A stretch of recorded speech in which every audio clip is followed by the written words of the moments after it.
first, you back Keir Starmer's plan to make digital ID cards compulsory for all adults. 0207 862 2222 is the number to get in touch.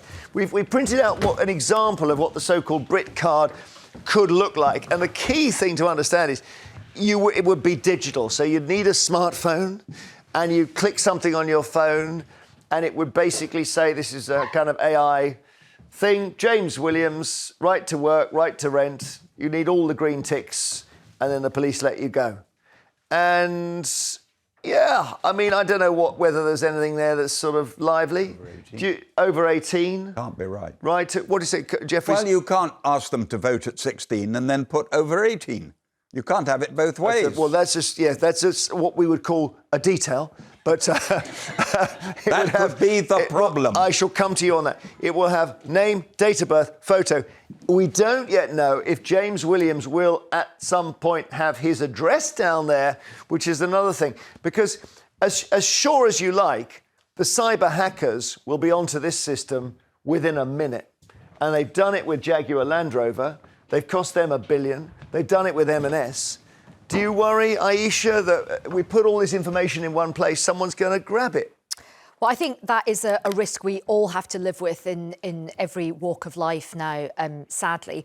But I am supportive of this digital ID concept. Are you? Because I think the time has come where we give away so much personal information about ourselves. You can't sign up to anything without people wanting your personal information. It's likely that sort of Tesco's or your Boots loyalty card knows everything about you, Amazon, all of these sort of things.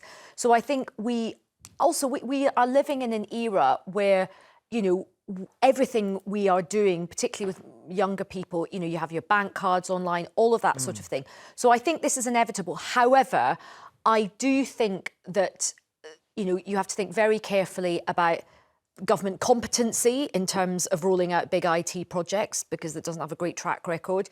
You have to think about cybersecurity, and I think you also have to do a lot of kind of education and explaining and making it as easy for people to sign up to it. Because I think the future intention for the government is that you will have one portal where you can access all your sort of information from your council tax to your tax code to your NHS data to all of this stuff. So I think that's the end game, which I think is quite sensible. Well, it's the ability to hack that is just terrifying. Here's the Mail have gone potty about it.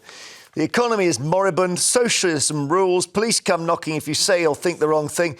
Now, in an authoritarian new plan that'll make Britain even more like East Germany, it's going to be show us your papers. Jeffrey. Well, the idea, and the Prime Minister is about to make a speech today, I understand, saying the reason is for immigration. It's to stop illegal immigrants being here. And I'm not against that. My problem is, how do you actually carry it out with 60 million people?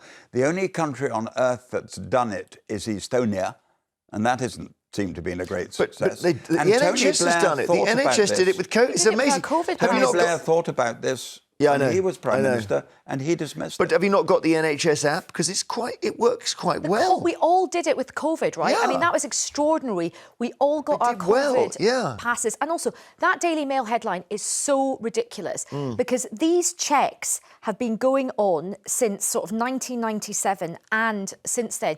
If you are from a minority background, under Theresa May, they asked landlords to check out your data. And in fact, this will make it easier.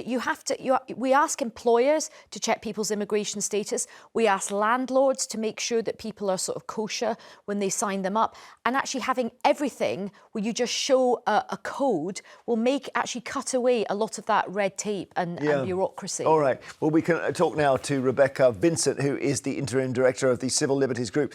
Big Brother Watch. What about this, Rebecca? We've got both panellists are thinking, yeah, let's go for it. We've already surrendered all our information anyway. I didn't think Jeffrey Archer did suggest that, actually. But do you know what? I didn't think I would start the programme with anybody referencing the COVID vaccine passport as a success. It absolutely was not, which is why it was scrapped. From a civil liberties and privacy rights perspective, this is a disaster. It's not just an app. It's very dangerous to present it as that. It's all of our data, and it's fundamentally so different to insert the state into our lives in this way, to require a mandatory digital ID to access basic public services. That's so different from things like Club Card. Yes, there's a lot of intrusion from the private sector as well, but we're choosing on a case-by-case basis how we share our data to access certain services. This would be fundamentally reversing our relationship with the state and the state requiring this for all of us. We also don't think it will do anything to tackle illegal immigration. Understood, but those arguments were what stopped Tony Blair doing it, but that was a lifetime ago. And now we've got, real concern that we do not seem to have a border in this country at all. So we then have to check people once they're in. Now, what would be wrong, for example, with train conductors saying, I want to see your ticket and I want to see you've got a right to be in this country? Fundamentally, the British people have always rejected that type of society. Every previous attempt from the 1950s at any mandatory ID has been rejected, and we think this one should be too. We don't want to live in a checkpoint society. The vast majority of our nearly 70 million wide population are law-abiding. This is not going to stop small boat crossings. It's not going to reduce the pull factors that bring illegal migrants here, but it is going to create a huge burden for the rest of us and insert the state into so many interactions in our everyday lives. Rebecca Vincent, Big Brother Watch, thank you so much for joining us. Quite a few listeners and viewers getting in touch saying, don't like this. William is in Clackmannanshire. You're not a fan, William? Absolutely not, Jeremy. This is an absolute joke, this one. I mean, in the words of Cilla Black, surprise, surprise. The government worked on this from 2021. They allocated £400 million towards their digital identity programme that they're calling the Brit Card. They're telling us it's going to solve the boat crisis. Absolute nonsense. This is part of a World Economic Forum plan to lock us down, and it's all about control. I'm just wondering whether, you're reading from Scotland, whether actually people might not, if you're Scottish nationalist, you might really resent having to tap an app that's called Brit App and Brit Card and has a Union Jack on it. I'm not a British nationalist, I'm a realist. And I'm a Scottish nationalist. It may not be you. I'm asking you to think about other people for a second. If there are people who are Scottish nationalists, they may object to having an app that's called a Brit Card with a Union Jack. Well, I think they should object to an app, whether it's got a Union Jack, a Welsh Dragon, or the Scottish Saltire, that is designed to control them and establish a digital prison. And for the people on your panel that are for this, there's a word for that, and that is called short-sighted ignorance, or a phrase, willful ignorance. How the hell can anyone be for this? It's just, look it up, guys. Look up digital ID, look up the CBDC, look up the social credit system, and stand up and tell the government where to get off. OK, William, that's powerful argument. We'll have a break and we'll take some more calls on whether actually we're missing something here, that digital IDs are a turn towards darkness. Our panel are thinking, don't let me misrepresent you, but you think, well, why not? We've already given up the information. Paul in West Sussex, where are you on that? I totally agree with it. Okay. The reason for that is when we had CCTV coming out, I was for that. What are people afraid of? What is wrong with the CCTV? Well, someone smashing a window in. If you've got nothing to hide... Yeah, you've got nothing to fear. I know, I hear that. I suppose that all right, let's think about it. The key issue is when you get a guy in the CCTV office who's got bad intentions and he's decided he's going to see when you're out and burgle you. And you're going to say, well, there won't be any such people. But we know the worst criminals are probably in the police. We know that. Yeah, I get that. I mean, I do understand that, but there is that. But I mean, they'd have to be really clever to do that. Well, that's what you're more trusting than me, and that's a. Don't lose that, Paul. Don't lose that. Well, but you said the worst criminals are in the police. Well, Wayne Couzens. I introduced you yesterday to a commander in the British police force, and you were very impressed. I was. Listen, some of the best people in the world are in the British police. There's no question. But my goodness, the power to do bad things when you are in the centre. Let's look at the backdrop to all of this. People are feeling like our borders are out of control at the moment. People are feeling that there is this, grey economy. Now, I don't think this will magically solve everything, but it will help. And lots of the immigration experts do say that this kind of grey area will. So I understand why some people are nervous about it, but I think the public have moved on. I think people do think and look, it will take time to make sure everybody is put on the system properly. If you've come here and you've got lots of different paperwork, you've had a more complicated backstory, the authorities will have to be patient in terms of making sure people have enough time to get everything so they're put on the system. But I think the public this idea of Checkpoint Charlie, you can't do anything without showing your phone these days. Yeah, well, that's true. OK, Terry's in France. Now, Terry, if you're in France, you must have your papers. Is that right? Yes, that's quite correct. It's a credit card shape card. And am I wrong to be suspicious about, bad actors in the system nicking your details and stuff? No way. They're all registered. Everything is registered by the prefecture of the department you live in. Brilliant. And everybody in France who is British and have come over to France to live permanently will get a carte de séjour if they haven't already got one. OK. And it's the same with a medical card that you have to produce when you go to see any medical person. Right. Like doctor or hospital, anything. And do you find it helps you as you don't get inconvenienced by people asking you to see it? No. OK. You automatically produce it when you go to, like a driving license. If you want to write a check in a shop, you produce your ID card and then they've got your details to make sure that check's not going to bounce. A check? Now, what's that? I'm trying to think. But does it have your address on? That's my key question. Yeah.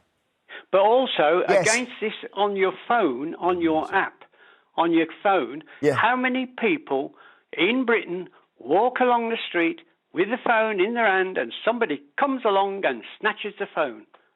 Well, You've that's lost it. Your ID.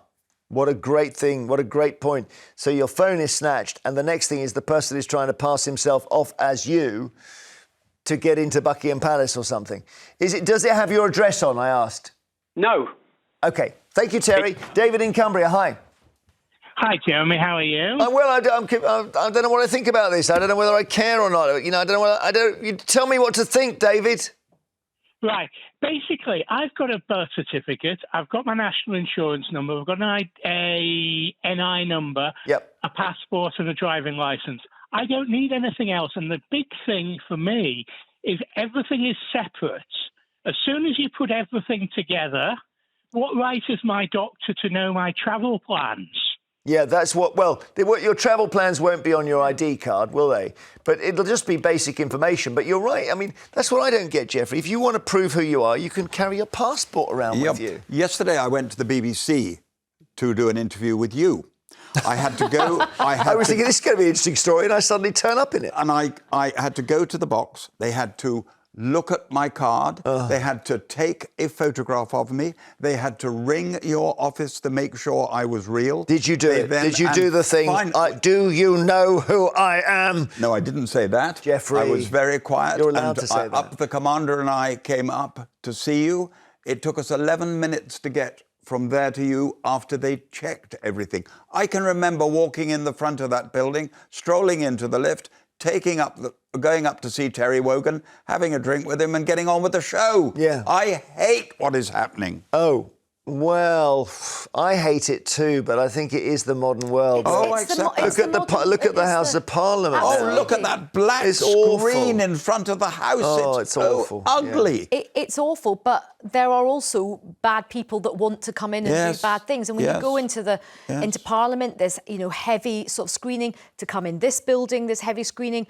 I mean, this is sadly the reality of the world, as it is. Bombings and all that. We all like to go back, and we all like to think back. I think two things. What would my parents have said in the 1940s about where the world was moving? And I now think, what will my grandchildren take for granted? Well, before we get too miserable, yesterday they announced that they can inject genes into your brain to cure or severely moderate Huntington's. Huntington's Let's not disease, get too excited about the 1940s. Well, no, you're quite just right. take a call? The advance in medicine has been staggering. Well, yes, that's slightly The important. advance in tech as well. Yeah, Clive in Bedfordshire. Hi, we're getting into our memories here now. What do you think about the ID cards? Well, the principle of it, I have no objections to. It's great to talk to you. You too, Clive. Thank you. And the Baroness is as great as ever. Yep, and of she course, is. Jeffrey's wearing the right coloured jumper. Well, you found something to praise. My wife chose that. No, my wife chose that. Well done. Right. Right. I've worked abroad considerably during my working life, and I've had to carry ID cards at that time. So I've no objections of principle. Terry really took the wind out of my sails when he said about the stolen telephones. And I understand there are thousands of phones stolen per day. 80,000 in London every year. Exactly. So that would be a big harm. All right. Clive, we have to go to our break. Do you want to say a bit more after the break, or shall we leave it there? What's your preference? Yeah, no, I'd be quite happy to stay on. All right. You were worried about the digital cards, were you? Yeah, the principle of it I sort of agree with in principle. I would like to say that I would like Nigel Farage to be the next Prime Minister. On this particular item, I'm inclined to disagree with him. And the reason being that it would be handy to have all the information in one place. Now, to save that, you could have something like a QR code on the card, which sections of it can only be read by the people wanting certain information. So you would know that when you went to the medical, for example, only the medical section of the QR code could be read by that person with a QR reader. Wow, we're getting exciting there, aren't we? Yeah. What are we using it for? Accessing the doctor. If you decide to take your kids to school, will the school say, "I need to see your ID card to know that you have a right to education in this country," or what? Yes, anything like that. I'm in my 80s, so I'm not likely to be taking my kids to school. But the grandchildren. Grandchildren, Clive. You never know, Al Pacino. Yeah. Thanks, Clive. Bless you. Have a good weekend. Thank you.